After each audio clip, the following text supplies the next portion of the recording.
Bon après-midi, mesdames et messieurs, et bienvenue à vous dans notre condensé du journal de la semaine. Les titres. Les habitants de Camayen à Conakry ont été jetés à la porte de leur lieu d'habitation comme les malpropres. Vous allez suivre avec nous dans ce condensé du journal l'explication d'une veuve de 7 enfants en larmes. Vous avez en image la plage de Camayen. Nous sommes précisément à Conakry, un centre de loisirs qui prend dorénavant un nouveau visage. Les détails sur ce projet d'aménagement des lieux de loisirs, c'est avec la DGA de l'Office national des loisirs. C'est tout pour les titres. Bonsoir. Les habitants du quartier Camayen ont été déguerpis cette semaine à Conakry. Les habitants de ces zones se disent déboussolés par la manière dont les travaux de démolition ont été effectués. Reportage. Ce mercredi, il ne reste que des amas de gravats à la cité Cameroun où les machines en action depuis le 1er janvier ont tout rasé. Veuve, mère de 7 enfants, 7 citoyens de la cité Cameroun expliquent la manière dont ils ont été déguerpis de leur lieu d'habitation.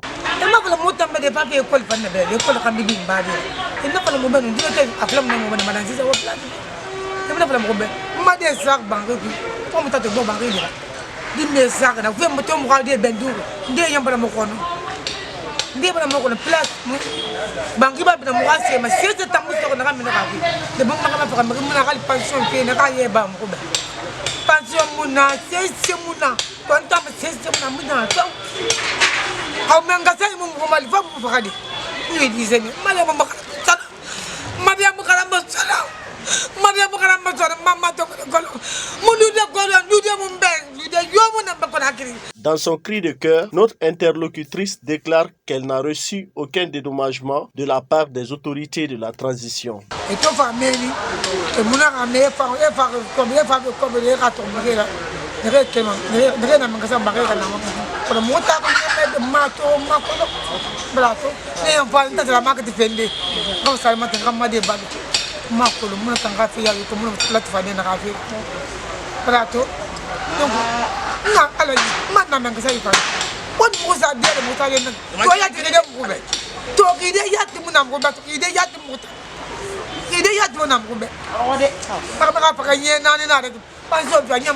Poursuivant, elle lance un appel au président de la transition.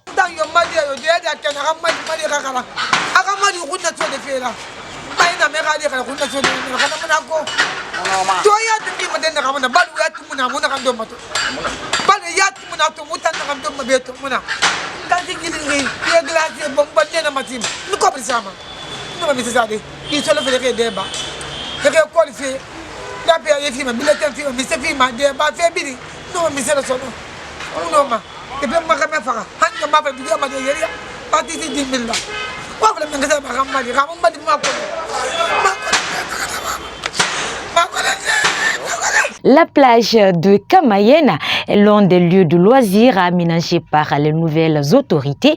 Inaugurée le 1er janvier dernier, cette plage est bâtie sur une superficie d'un demi-hectare. Pour en savoir plus sur la réalisation de ce projet présidentiel, notre équipe de reporters a interrogé la DGA de l'Office national des loisirs. Compte rendu Yves Claver-Collier. Bâtie sur une superficie d'un demi-hectare, la plage de Camayen fait partie des lieux de loisirs pour la jeunesse de Conakry. Cette plage est l'une parmi tant d'autres qui sont logées dans le projet d'aménagement des autorités de la transition qui s'engage à rendre ces endroits à des vrais centres de loisirs. Rencontrée sur les lieux, la directrice générale administrative explique les travaux déjà réalisés pendant cette première phase. Les travaux effectués sur ce site doivent être faits en 2 phases. Donc la première phase a été faite normalement, l'étude et la réalisation en 1 mois. La réalisation, c'est-à-dire tous les travaux que vous voyez ont été faits en 2 semaines.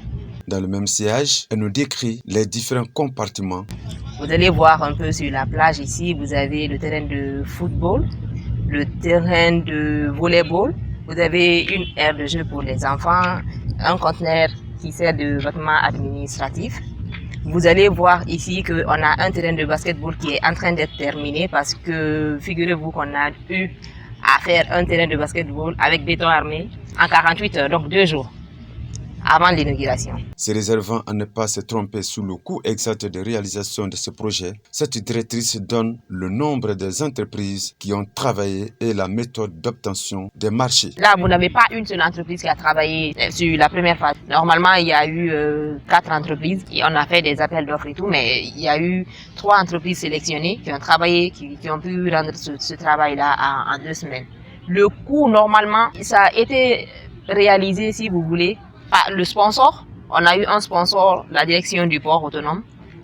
C'est cette direction qui a réalisé ça. Visé comme une des préoccupations du gouvernement de la transition, l'aménagement des plages de la capitale et leur exploitation pourrait créer de l'emploi à certains jeunes de la Guinée. Nous parlons cet après-midi du métier de forgeron, un métier qui semble être placé dans les oubliettes par les autorités.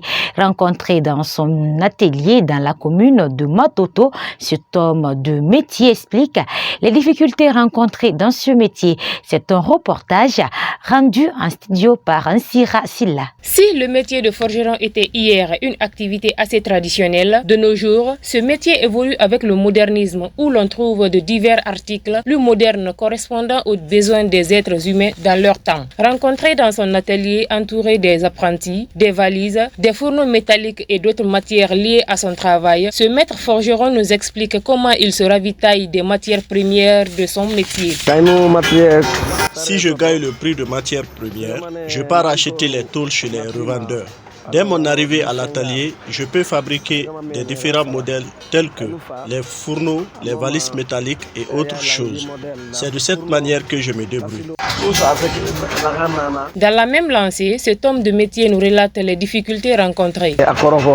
Nous rencontrons plusieurs difficultés pour des raisons qu'il n'y a pas de travail. Par manque de moyens, je n'arrive pas à acheter les matières premières à suffisance. Ensuite, les clients se font rares pour acheter nos produits. Nous sommes obligés parfois de mettre nos apprentis dans les quartiers pour revendre certains de nos produits.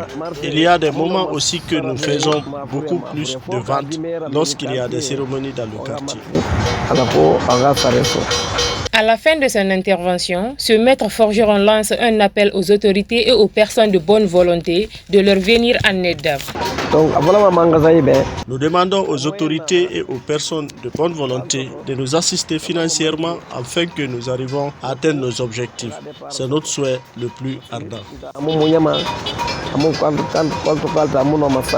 Il faut retenir que la pratique de ce métier crée non seulement de l'emploi pour de nombreux jeunes, mais aussi contribue au développement économique de la Guinée. L'ancien chroniqueur de l'émission Les Grandes Gueules de Espace TV a tiré sa révérence ce lundi.